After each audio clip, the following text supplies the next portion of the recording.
What's going on, everybody? Welcome back to the Phenomenal Fan Podcast. My name is Ryan. We got episode 36 for you guys coming today. As we record, Wednesday, September 7th, tomorrow marks the first day of the NFL season.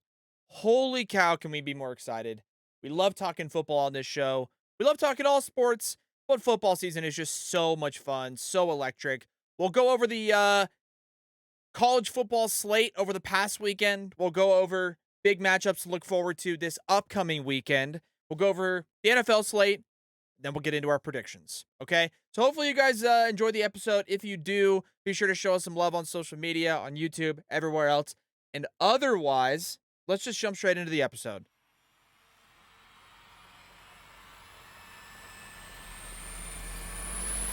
The Phenomenal Fan Podcast, a podcast by the fan for the fan.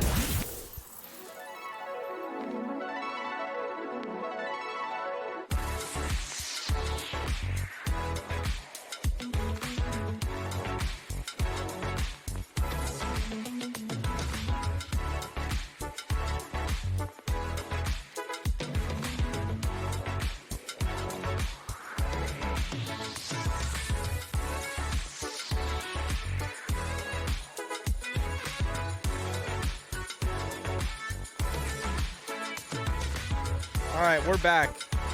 We're back. Episode 36. We got a great episode for you guys today.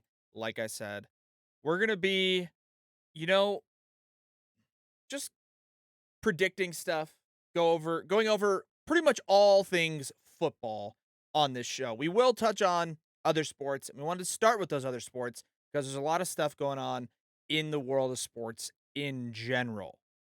Okay? Hopefully by now you guys have finished your fantasy football drafts, you finished everything that you need to do to get prepared for the NFL season. I have a couple fantasy drafts actually tonight, believe it or not, the day before the season, just squeaking those in. But in the world of sports at the moment, we got a few things cooking. Okay. Number one, before we even get into the American dominated primary sports, wanted to touch on Formula One because I'm a Formula One fan. I got into Formula One from the Netflix show Drive to Survive, watched all the seasons, went to Formula One qualifying in Miami through a unique opportunity that I had. But Formula One is a great sport. And the update on this is Max Verstappen is probably going to close out his second world championship here relatively soon. They just finished, I can't remember which Grand Prix it was, but Max Verstappen won again. It was his home Grand Prix. I think it was in the Netherlands, maybe not. I don't know. I could be wrong on that.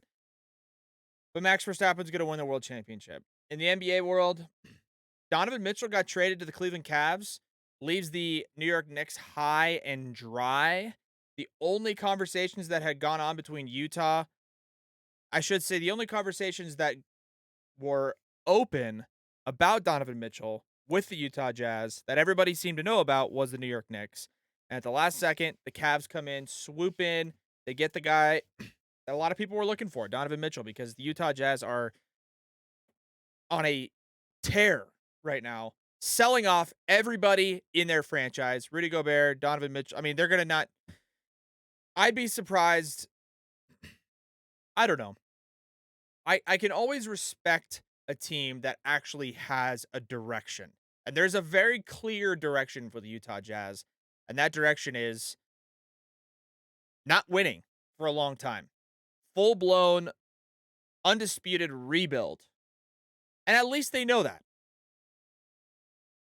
So you feel bad for Utah Jazz fans because they had a great core group, but at least they have a direction.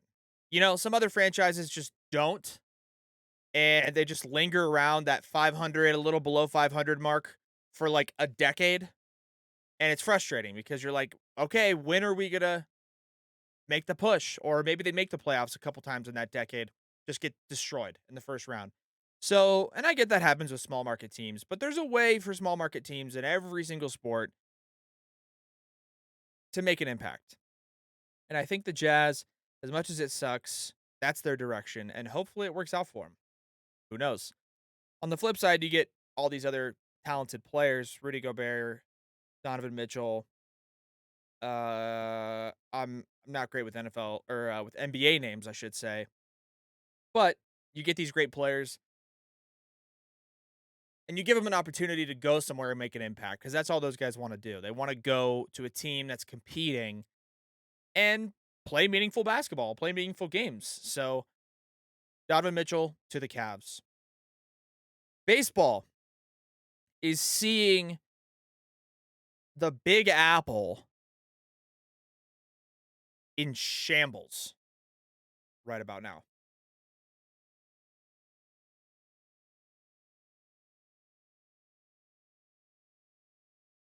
If we take a look at the standings in Major League Baseball,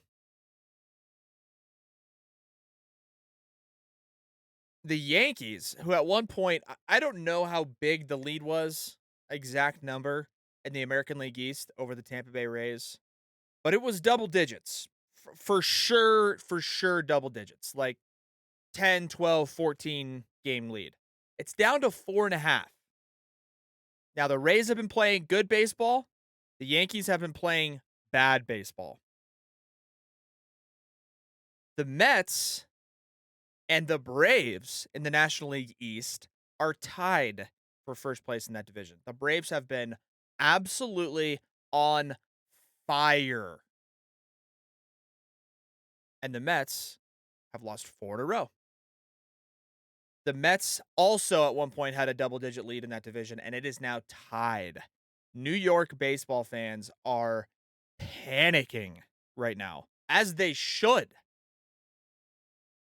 because there's a realistic chance that both the Yankees and the Mets will have had double digit division leads, and both of those teams get knocked out of the playoffs in their first respective rounds. There's a chance the Mets play in the wild card round and get knocked out. There's a chance the Yankees play in the wild card round and get knocked out. I personally think the Yankees will still hold on to the AL East division crown, but once they get in the playoffs and get into the divisional round, there's a great chance they lose. So New York baseball is in shambles right now. Doesn't mean they can't turn it around. Doesn't mean their seasons are done. Doesn't mean they're doomed forever.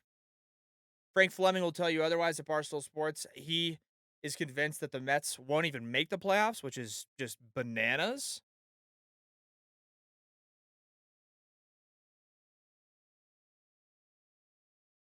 But that's what's going on in the world of baseball. I'd be shocked if the Dodgers don't win the World Series. I mean, we say it on our baseball show. We've said it here probably a couple times, but I'd be shocked. I'd be shocked if the Dodgers don't win the World Series. Don't win the World Series. Moving on to football, man. Let's just get into it. Okay. College football kicked off last week. We're so fired up about it. There was a ton of great games on the slate. There's a ton of great games that were not necessarily at the top of people's lists, but it turned out being great games. Going through the top 25. Okay. Oklahoma State pulls off a win at number 12 on Thursday night.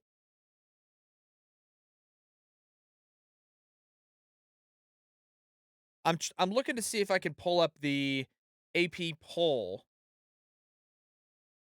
Okay, got it.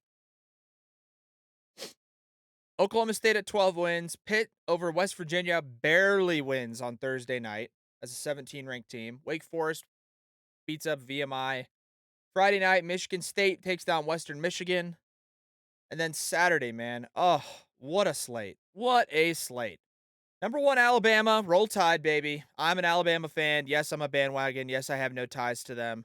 But I rooted for them when I was a kid because I loved college football and I lived in an area that didn't have college football. So I watched them every day. Not every day, every week during college football season because I fucking love college football. Ended up just falling in love. So Alabama played Utah State, beat the fucking piss out of them 55 to nothing. Number 2, Ohio State. Number 5, Notre Dame. Ohio State takes him down 21-10. Notre Dame was up 10-7 at half. They just could not get anything going offensively in the second half of the game. But Ohio State comes out, pretty much just out talents Notre Dame, and comes away with the victory. Number 3, Georgia. Number 11, Oregon. I thought this would be an okay game. I thought Georgia was going to win. I think Georgia was favored by 17.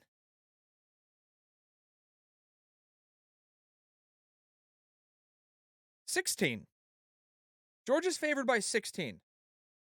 Did they cover? Yes. 49-3. Oregon stinks. I don't know what else to say. Yes, Georgia's defense is amazing, but Oregon's quarterback, Bo Nix, transfer from Auburn, just mentioned 30 seconds ago. I'm an Alabama fan. Bo Nix transferred from Auburn. I got to watch Bo Nix for 3, maybe at least 3 years, maybe 4 at Auburn. I think he beat Alabama. He beat him once for sure, potentially twice, but I know he beat him once for sure. And Bo Nix is the biggest fraud at the quarterback position in the top 25. That doesn't mean that he's not better than some of the quarterbacks in the top 25, because I'm sure he is. But those other quarterbacks he's better than aren't guys that transfer from Auburn to Oregon and act like they're a top 5 quarterback in the nation. Right? Like the quarterback for Michigan, Shea Patterson or um the other guy that they potentially will start, like those guys aren't as good as Bo Nix, I don't think, but they don't act like it. Bo Nix acts like he is fucking God's gift to the world, and he got his brakes beat off by Georgia, 49-3. Stetson Bennett had a great game, 368 yards passing, 2 passing touchdowns. Good for them. Texas A&M beat Sam Houston State. Florida, Utah, great football game. Number 7, Utah playing unranked Florida. Florida takes them down 29-26. Great football game. Michigan, Colorado State. Michigan kills them. UTEP versus number 9, Oklahoma. Oklahoma kills them. Baylor and Albany. Baylor beats the shit out of Albany. NC State and East Carolina. Number 13, NC State. They edge out East Carolina 21-20. That was a great football game. USC kills Rice. Miami kills Bethune-Cookman. Wisconsin kills Illinois State. Arkansas and Cincinnati. Number 19, Arkansas. Number 23, Cincinnati. Arkansas edges out Cincinnati 31-24. Great football game again. Great football game. Cincinnati with a late charge. Goes scoreless in the first half. Puts up 17 in the third. But they come up short. And Arkansas takes them down 31-24. Kentucky plays Miami of Ohio. Kills them. Ole Miss plays Troy. Only beats them 28-10. I'm sure that why am I blanking on the Ole Miss head coach? The Alabama offense, Lane Kiffin. I'm sure Lane Kiffin wasn't pumped about it, but Ole Miss gets the win nonetheless. Houston and UTSA, University of Texas San Antonio. 24 ranked Houston beats them 37-35 in triple overtime. That's a great football game. BYU plays Southern Florida, kills them, and then Monday night, Clemson looked like shit for a while, but number 4 Clemson takes down Georgia Tech 41-10. So there's your recap. The only top 25 teams that lost were Utah against Texas. Utah against Florida, the Gators. Number 23 Cincinnati to number 19 Arkansas, and Oregon and Notre Dame. But those were the number 2 and number 3 teams. So after that all happens, the AP poll comes out for this next week. And like I said, some of these games. Clemson looked like shit. Florida, big win over number 7 ranked Utah. So, a little bit of a shakeup. Not much has changed though. Number 1 is Alabama, number 2 is Georgia, number 3 is Ohio State because Georgia and Alabama dominated. Ohio State didn't play Notre Dame great, but didn't destroy them. They I think that's the same thing. They didn't play them great, but they won the game. That's the point. So they stay at 3. Michigan jumps up to 4 from what were they at? 8? 8 to 4 for Michigan. Clemson drops from 4 to 5. A&M stays at 6. Oklahoma jumps from 9 to 7? 9 to 7. Notre Dame drops from 5 to 8. Baylor jumps from 10 to 9. USC 11 to 10. Oklahoma State at 11. The Gators, with the win over Utah, go from unranked to 12th in the country. Big jump. Big jump. Utah drops from 7 to 13. Michigan State is at 14. Miami's at 15. Arkansas jumps from 19 to 16. Pittsburgh jumps from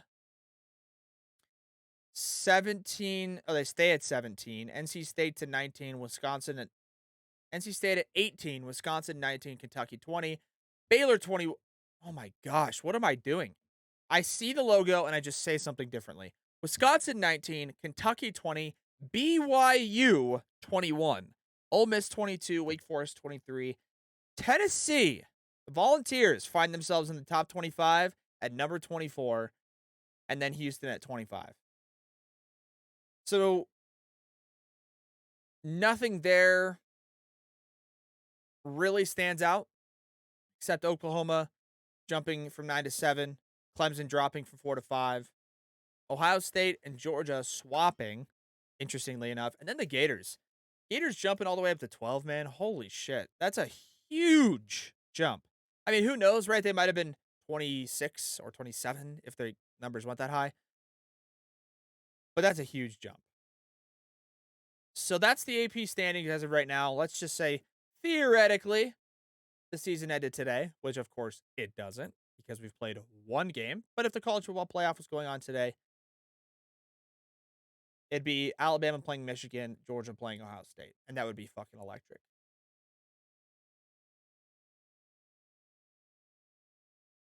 Now, the last thing I wanted to talk about with the college football spectrum is the expansion of the college football playoff.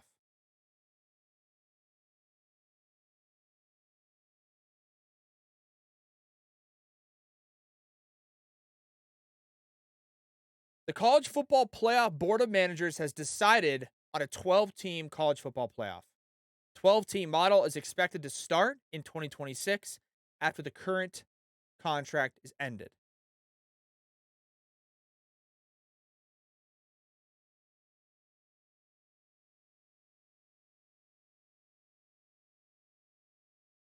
How do we make this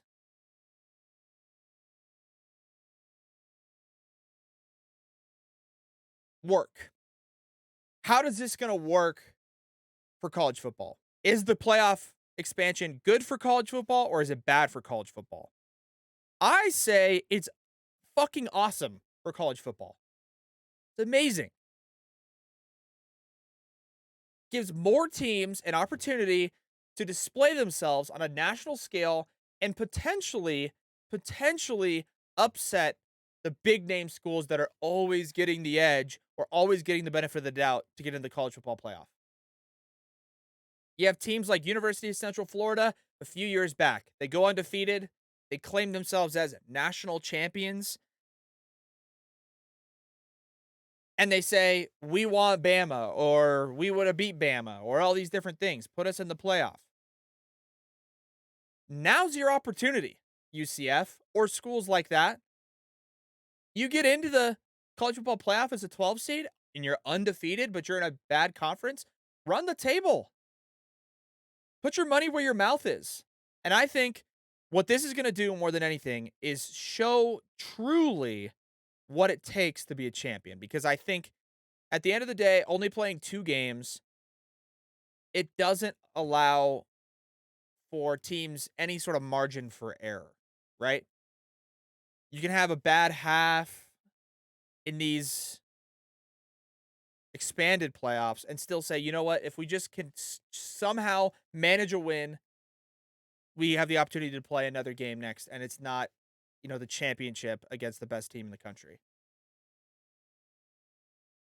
I think it's great for college football. I think everybody loves the NCAA men's basketball tournament for a reason because low seeds play high seeds. For the most part, the best teams always advance, but a lot of times there's upsets.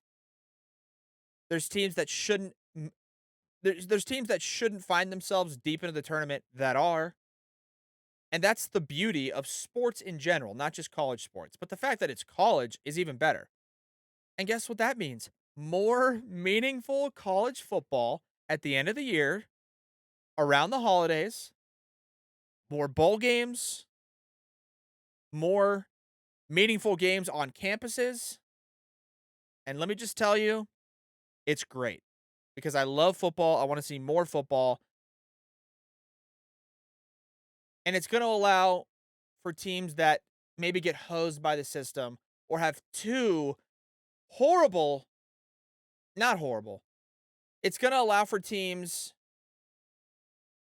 that got hosed because of the losses or the rankings or the system or the fact that they play 2 top 10 teams throughout the season and those are their only 2 losses, you can still have a chance.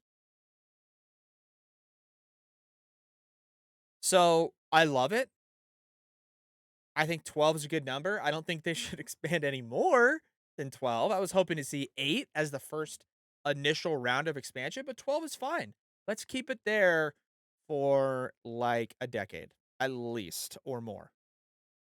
But I love it. Okay, that's college football. Super exciting. Oh, we're going to look at this games for next week. Games for next week. Number 1 Alabama takes on Texas. I will be there. I will be at the game in Texas. Super excited. Texas is talking a whole lot of smack. So we'll see.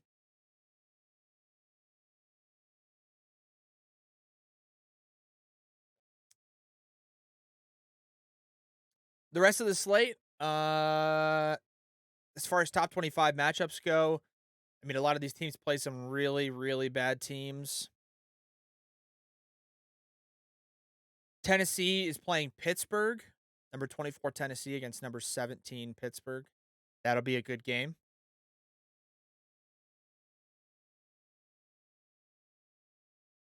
Number 20 Kentucky is playing number 12 Florida. That'll be a great game. And to pretty much the nightcap of Saturday, number 9 Baylor plays number 21 BYU. That'll be a good game. Not a ton of super compelling action next week. I'd say Alabama Texas might be like the coolest game on the schedule. Just 2 historied college football programs. Texas joining the SEC should be fun. Now, the NFL,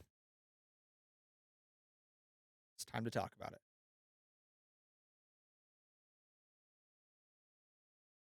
We open up the NFL season tomorrow with the Bills taking on the Rams in LA. Like, what a football game to start the year. Potential Super Bowl matchup in week 1. Unreal. Cannot believe it.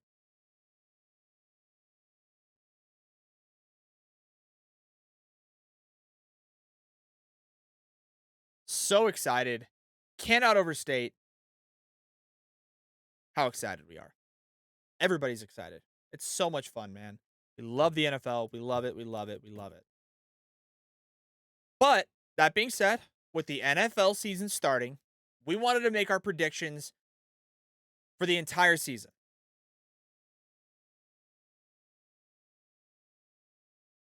We'll do the divisions first, then we'll do the awards. And with the divisions, we'll start with the AFC West. In the AFC West, I got the Chiefs winning that division at 12-5. I got the Broncos finishing second at 11-6.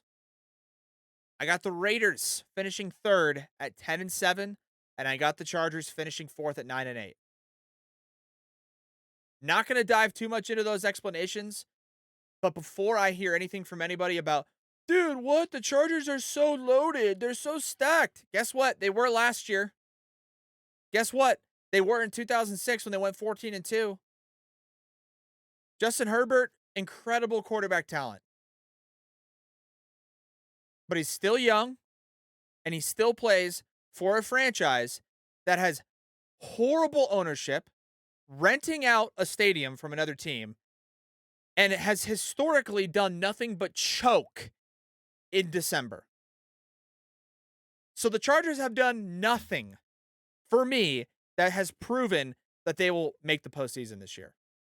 If they do, I wouldn't be shocked, but I could also very easily see them going 9-8. Chiefs are loaded. That explains itself. Broncos, 11-6. Russell Wilson's the man. That explains itself. And the Raiders are getting Devontae Adams. That explains itself. 10-7. None of those are completely unrealistic. And all four of those teams are really good. In the AFC East, this division pretty much explains itself, but I got the Bills in first at 14-3. I got the Dolphins coming in second at 9-8. The Pats coming in third at 8-9. And the Jets coming in last at 5-12. Still think it'll be a good year for the Jets, but my God, are the Bills good? The Bills will run away from this division and have it clinched by week 14. In the AFC South,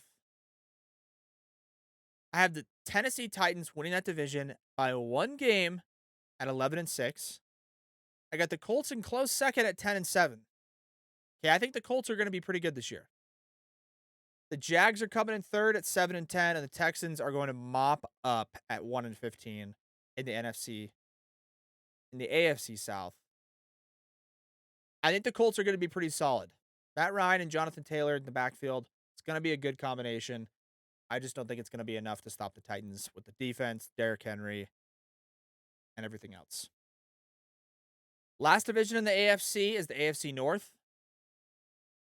I got Joe Shiesty and the Bengals taking that division at 11-6. Super easy for them. Just absolutely oozing nothing but swag. Bengals are nasty. Ravens are going to come in second at 10-7. Lamar's nasty. The Ravens are just always hanging around. Steelers are going to go 8-9. I mean, when you start Mitch Trubisky, you're going to go 8-9. I don't know what else to say. And then the Browns are going to come in last at 6-11. Yeah, they get Deshaun Watson back at the end of the year, but it's not going to make a difference. So Browns finish last. Moving on to the NFC, we'll start with the NFC West. In the NFC West, I got the Rams finishing first. Pretty easy pick there, 12-5. Cardinals are going to come in second at 10-7. 49ers are going to finish above 500, but they're going to go 9-8. And the Seahawks are going to mop up the NFC West at 4-13. That division explains itself. Everyone's kind of high on Trey Lance and the 49ers, and yeah, they always find themselves in a playoff position. I don't think they're going to have enough this year, but they're going to be above 500, 9-8. In the NFC East, I think this division is going to be a lot closer than people. I think this division is going to be a lot closer than people think. Cowboys are going to win it at 12-5, but the Eagles are going to come in second, and they're going to go 11-6. The Eagles are going to be a good football team this year. Commanders are going to go 7-10, and the Giants are going to go 7-10. But I think it'll be a great run down the end of the season between the Cowboys and the Eagles. The Eagles have made improvements. The Cowboys are also very solid. But I think the Eagles give the Cowboys a run for their money. Cowboys come out with that division. NFC South, I got the Bucks winning that division at 11-6. I got the Saints in second place at 10-7. Panthers are going to go 8-9, and the Falcons are going to go 6-11. I also think this division is going to be a lot closer than people think. Jameis Winston looked really, really good early in the year last year before he got hurt. Tom Brady is still Tom Brady. Yes, I get it, but he is so old. You simply cannot expect the same production from Tom Brady. You can't. That being said, he's still Tom Brady. Bucks are still going to win the division. Last division, the NFC North. Yeah, the Packers are going to win that division. Aaron Rodgers by himself is going to win that division. They're going to go 11-6. Vikings are going to go 10-7 because the Vikings are loaded on offense. Kirk Cousins gets a bad rap. Is he an unbelievable, amazing quarterback? No. Is he bad? No. With Justin Jefferson, Dalvin Cook, Adam Thielen, those three by themselves are amazing. The bottom of this division is going to be really, really bad. Bears are going to go 4-13. Lions are going to go 2-15. That's my predictions for the divisions.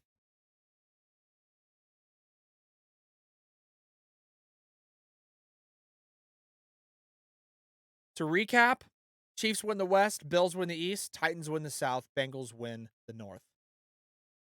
In the NFC, Rams will win the West, Cowboys will win the East, Bucks win the South, Packers win the North. I feel like those are all pretty easy picks, but you never know. A lot of those things could change. A lot of those things could shake up. With these standings in the AFC, the wild card teams would be the Broncos, the Colts, and the Ravens, I'm guessing, or the Raiders potentially at 10-7. One of those four. In the NFC, the wild card teams would be the Eagles, and then a mix between the Saints, Vikings, and Cardinals. So it'll be interesting to see, man. It'll be interesting to see, who ends up actually getting into the postseason. And I'm guessing because I made the predictions, they're all going to be just dead cold wrong. Okay. I meant to put that graphic up there, but either way.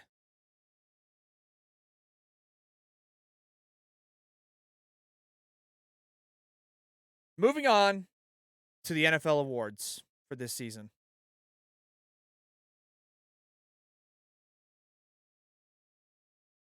This season's going to feature a lot of amazing players in the NFL with a lot of potential and a lot of storylines.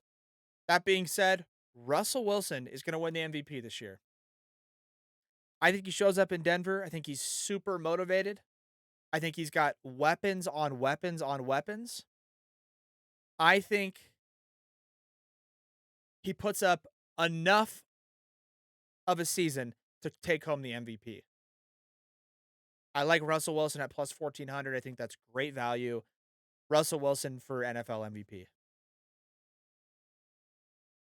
Defensive player of the year, it's going to be Joey Bosa on the Chargers. He's a dominant player. Everybody knows that. And the easier picks are TJ or even his brother Nick, Jalen Ramsey, somebody like that. No shot. I bet Bosa goes off this year. I think plus 2,000 is amazing value on Joey Bosa to win Defensive Player of the Year.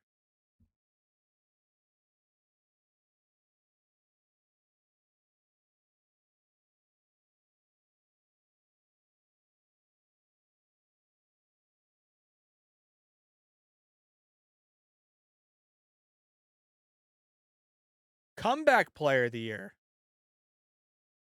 A lot of good options here, but Jameis Winston's going to win Comeback Player of the Year this year in the NFL. Blew out his leg last year after starting off incredibly hot. And he's going to come back this year with a healthy Michael Thomas, Alvin Kamara, Jarvis Landry. He's going to put up numbers, man. He's going to win Comeback Player of the Year. No doubt in my mind. Now, the last predictions I'm going to be making here are the conference winners and the Super Bowl winner. Okay? Here's the thing. A lot of times people get flack for picking the chalk, picking oh, well, these guys are such an obvious pick. It's not going to be them.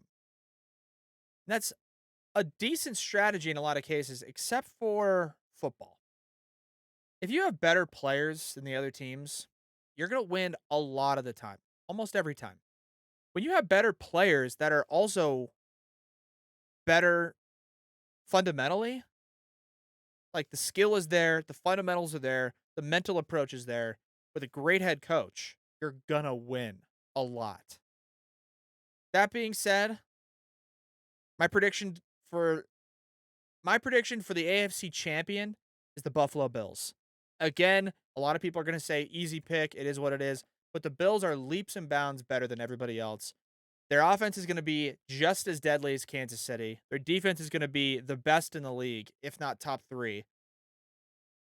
And Sean McDermott's a great head coach, led by an incredible player, leader, person, Josh Allen.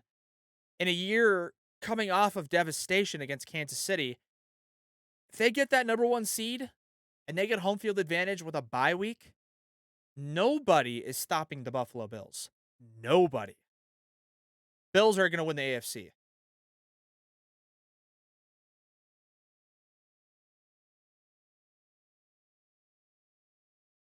My pick for the NFC champion is also going to get a lot of heat, but I'm taking the Cowboys at plus 1,000 to win the NFC.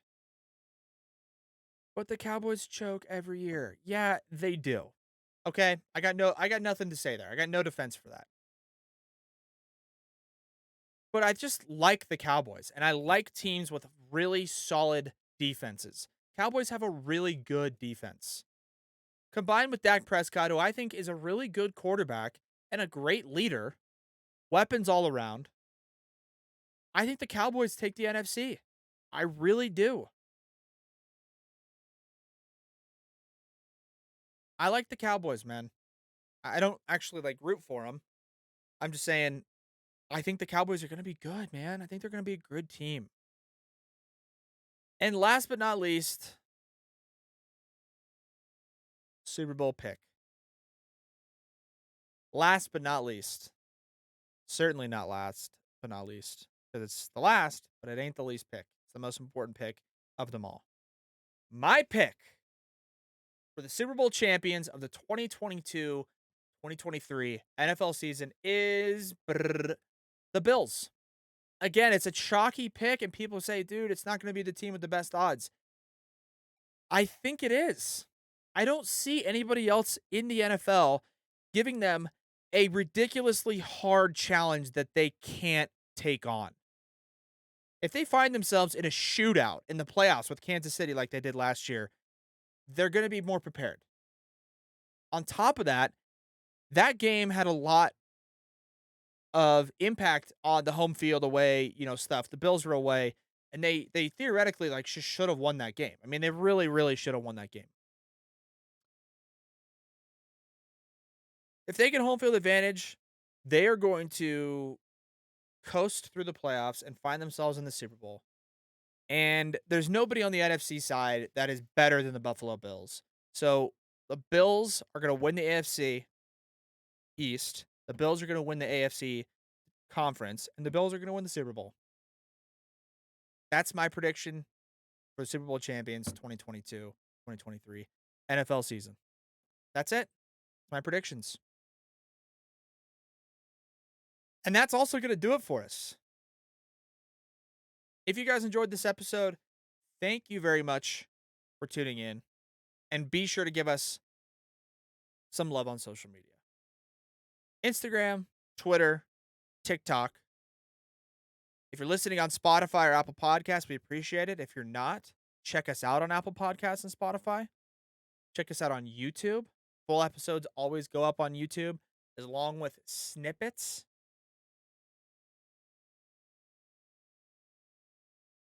So check us out. We're so excited for the NFL season. Could not be more pumped. We love football on this show, and we just can't wait to get into it because the next time we record, we're going to have a full slate of NFL games under our belts. I'm sure a couple games are going to catch people by surprise. Some teams are going to win, some teams are going to lose. And it's going to be awesome, man. It's It's going to be awesome. So either way, thank you guys very much for tuning in to episode 36 of the Phenomenal Fan Podcast. Again, my name is Ryan, and we'll catch you guys on episode 37 after week 1 of the NFL season. Thanks for listening to the Phenomenal Fan Podcast. Want more? Follow us on social media and subscribe to Patreon for exclusive content.